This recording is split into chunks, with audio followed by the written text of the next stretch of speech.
Je vous salue, chers amis, dans cette capsule de destinée. Et aujourd'hui, nous avons comme thème le focus au milieu des distractions. Le focus au milieu de distractions. Pour ça, nous allons lire dans Philippiens 3, chapitre 3, verset 13. La Bible dit ceci: « Frères, je ne pense pas l'avoir saisi, mais je fais une chose, oubliant ce qui est en arrière et me portant vers ce qui est en avant. » C'est l'apôtre Paul qui est en train de parler.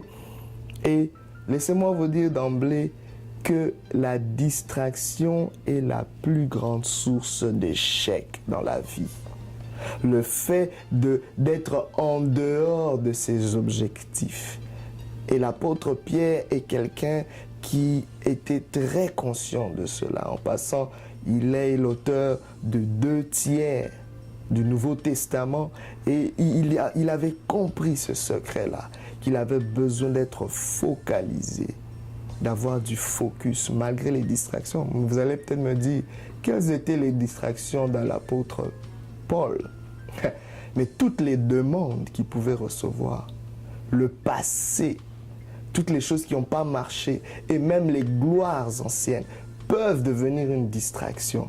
Pourquoi? Parce que ça nous éloigne petit à petit de nos objectifs. À chaque fois que quelque chose s'ajoute dans nos vies, nous avons besoin d'un nouveau focus. Nous avons besoin de nous refocaliser sur ce qui est essentiel, sur nos objectifs. Sinon, nous tombons dans la distraction.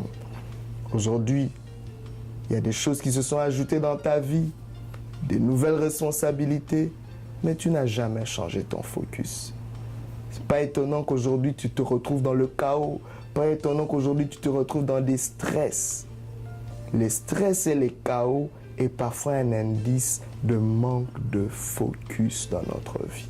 Donc c'est important pour nous d'organiser notre vie, de la réorganiser, de la restructurer. À chaque fois que quelque chose d'autre s'ajoute, à chaque fois que nous avançons vers de nouveaux horizons, nous devons réorganiser les choses pour garder notre focus. C'est ainsi que l'apôtre dit, j'oublie ce qui est passé et je me concentre vers ce qui est en avant, afin de gagner justement mon objectif, ma vocation, le but que je me suis assigné. Et laissez-moi vous dire une chose, que ce que nous poursuivons finit toujours par nous poursuivre.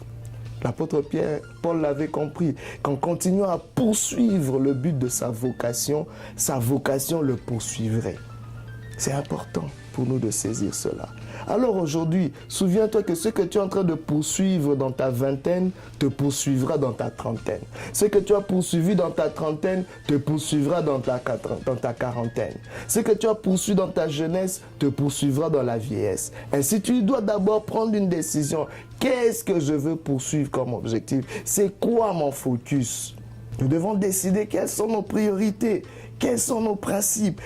C'est quoi mon focus au milieu de toutes les distractions? Je vais laissez-moi vous dire qu'à chaque fois qu'il y a des demandes, les demandes amènent des distractions. Comment viennent les demandes? Quand tu deviens populaire, quand tu deviens grand, les gens demandent un peu plus de toi. Quand tu as plus de responsabilités, il y a plus de demandes. Mais à chaque demande, il y a une distraction. Pourquoi? Parce que chacun veut te tirer vers un niveau, une direction, mais qui n'est pas forcément la direction que toi tu dois suivre. Donc je vous donne l'exemple de Jésus-Christ. Il se retrouve aux noces de Canaan, le vin vient à manquer et sa mère lui dit, écoute, il n'y a plus de vin, fais quelque chose. Il répond à sa mère, femme, mon heure n'est pas encore arrivée, qu'y a-t-il? Parce qu'il avait un agenda, il avait un focus.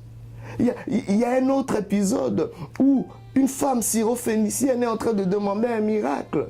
Jésus-Christ lui dit, mais non, moi je ne suis pas venu pour vous, je suis venu d'abord pour les brebis perdues d'Israël. Et il lui dit, on ne donne pas la nourriture des enfants aux chiens, pour montrer que Jésus avait une priorité. Quelle est ta priorité aujourd'hui? Quel est ton focus? Mais laisse-moi te dire que le mauvais focus est aussi dangereux que le manque de focus. Il y a des gens qui ont peut-être un focus, mais si tu es focalisé sur les mauvaises affaires, tu es là en train de prendre des cours par-ci, par-là, mais pour quel but? Tu as entrepris cette carrière-là, mais pour quel but? Aujourd'hui, tu changes, demain, tu es là-bas. Faisons attention. Est-ce que c'est vraiment le focus qu'on devait prendre? Aujourd'hui, par exemple, tu investis tout ton amour sur quelqu'un qui ne veut même pas être aimé. C'est un mauvais focus. Tu investis toute ton énergie à aider quelqu'un qui ne veut même pas qu'on l'aide, qui ne veut même pas être aidé. Alors nous devons recalibrer les choses. Et parfois, ça nous prend beaucoup d'humilité. Ne laissons pas notre ego nous amener à penser que nous pouvons tout prendre. Soyons honnêtes avec nous-mêmes et réalisons que voilà, toute cette charge, c'est un peu trop pour moi. Je veux réduire ma charge pour permettre que mon focus ne soit pas déboussolé. Ainsi, aujourd'hui, le Seigneur veut nous encourager au milieu de toutes ces demandes dans le monde, de tous les bruits que nous avons tout autour, dans notre monde très occupé. Gardons le focus sur Jésus-Christ, l'essentiel. Recherchez premièrement le royaume de Dieu et toutes ces choses seront accordées par-dessus. Ainsi, je t'encourage à mettre les premières choses au bon endroit. Et nous allons prier que le Seigneur nous donne cette révélation, cette sagesse de comprendre à quoi nous devons nous focaliser. J'aimerais vous laisser avec cette anecdote. Est-ce que vous avez déjà vu comment les verres, les glaces, les miroirs, quand vous placez un miroir sur une herbe et vous la laissez dessus, après un moment, l'herbe va prendre feu.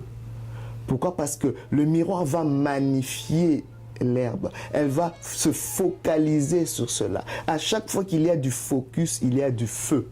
Il y a de l'énergie, il y a de la force. Ainsi, toi qui es peut-être fatigué, ramène le focus et tu retrouveras ton énergie, tu retrouveras ta force. Et même le Saint-Esprit en toi a besoin que tu sois focusé, que tu te focalises sur les bons objectifs pour libérer sa force, sa puissance, afin que tu puisses accomplir tout ce que tu dois faire au milieu de toutes les distractions. Un focus est encore possible. Que Dieu vous bénisse et que Dieu nous aide à rester dans ce focus, à avoir nos yeux fixés sur Jésus-Christ. Que Dieu vous bénisse et je vous donne un rendez-vous dans une prochaine capsule de destinée.